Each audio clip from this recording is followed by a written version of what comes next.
À Beaumont-sur-Sarthe, près du Mans, se trouve le moulin de Laurière.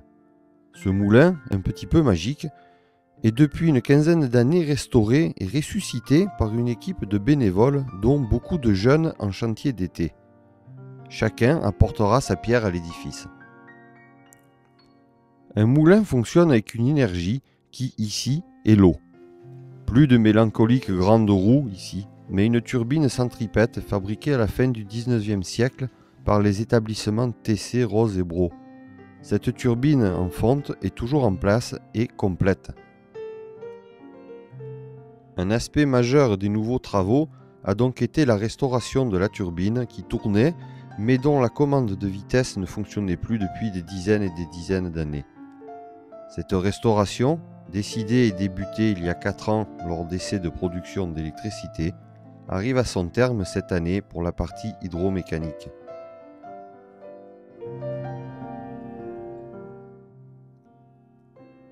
En août 2012, nous avons débuté le démontage des éléments fortement corrodés et sédimentés.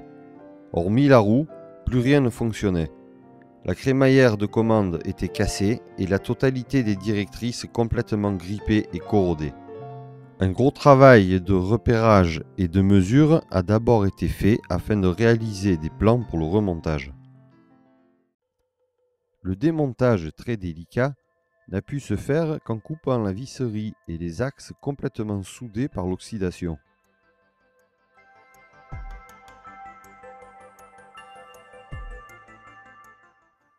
Chaque pièce a été déposée avec précaution après repérage de son sens et emplacement précis. Cette étape aura duré 8 journées complètes.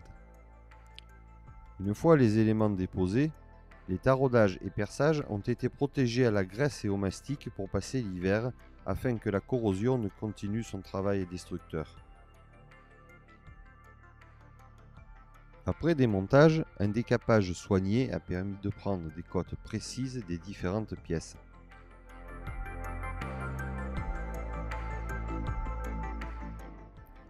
La fabrication des axes en inox a nécessité plus de 100 heures de travail sur un petit combiné tour fraiseuse. Les filetages ont été réalisés à la filière manuelle.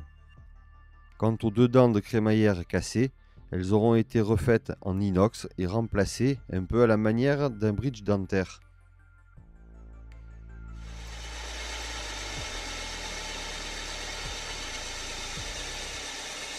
Ici, le tournage des entretoises en inox du couvercle.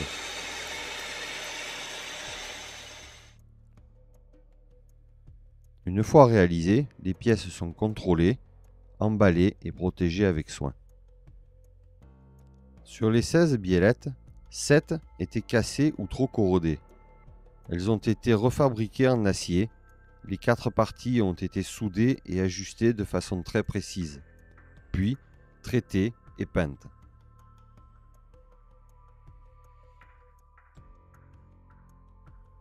Les directrices d'origine, bien qu'en relatif bon état, ont été magnifiquement refabriquées par la société Danielson et la fonderie L'Huillier. En août 2013, nous avons débuté le remontage et pour ce faire, il a fallu finir de démonter et décaper les pièces restées sur place pendant tout l'hiver. Ce qui restait du pignon de commande a été déposé pour refaire et remplacer l'arbre tordu et très abîmé par la corrosion. À partir de là, le remontage à proprement parler a pu commencer.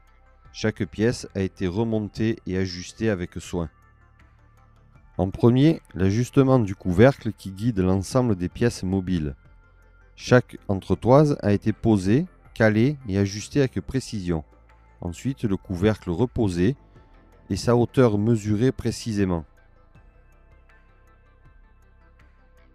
Puis, la grande couronne de commande avec sa crémaillère, la partie basse de l'arbre, le pignon et le nouveau palier en bronze qui a été reposé exactement à la verticale. Chacun des axes a dû être calé et ajusté afin de rattraper les différences d'épaisseur dues à la corrosion et à l'usure. Pour chaque pièce ajoutée, le libre mouvement est testé et contrôlé. 3 journées pour que tout fonctionne parfaitement. Une fois les directrices mises en place et ajustées, le couvercle est posé, calé et serré. Un jeu de 5 à 7 dixièmes de millimètre entre le couvercle et les directrices est ajusté à l'aide de cales en laiton. Ensuite, les ensembles biellettes ont été montés et réglés à l'aide des axes excentriques les reliant à la couronne. Ce réglage permet d'ajuster avec précision l'ouverture de chaque directrice afin d'équilibrer l'arrivée d'eau sur les aubes de la roue. La turbine remontée est réglée et enfin prête pour un premier essai. La vanne est alors ouverte petit à petit et le fonctionnement contrôlé à chaque étape, jusqu'à l'ouverture en grand de la ventelle.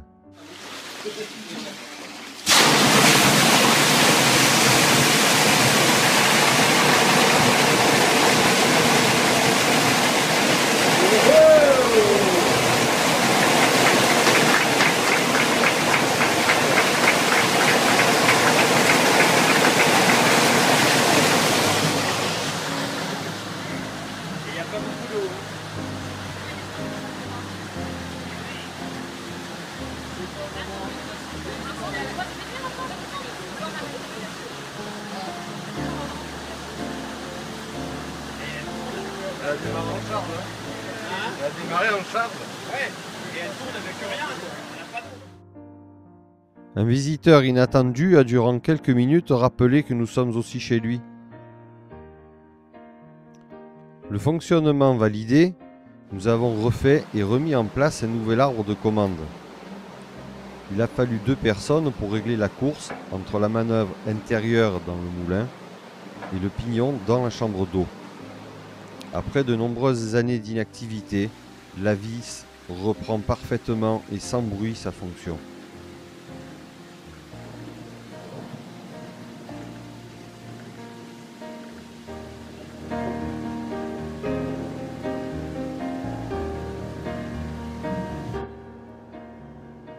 Un dernier contrôle du fonctionnement, commandé de l'intérieur du moulin par Hélène au volant de manœuvre. Je regarde cette belle mécanique refonctionner avec émotion et je dois avouer une certaine fierté. J'attendrai Philippe avec impatience pour lui laisser avec une immense joie le bonheur du premier redémarrage.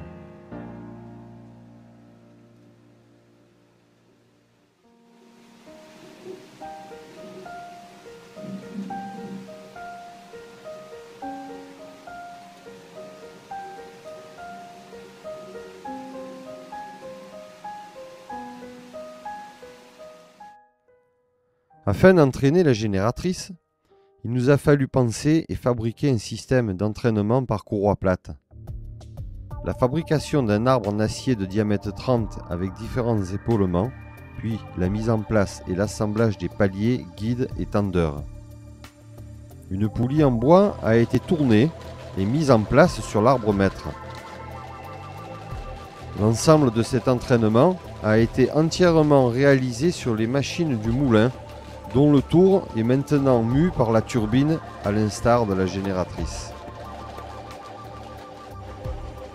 Ultime récompense de 4 années d'efforts, il sera maintenant possible de produire de la lumière à la force de l'eau. Refermons ce chapitre par la fermeture des directrices et l'extinction en un fondu cinématographique de la lumière.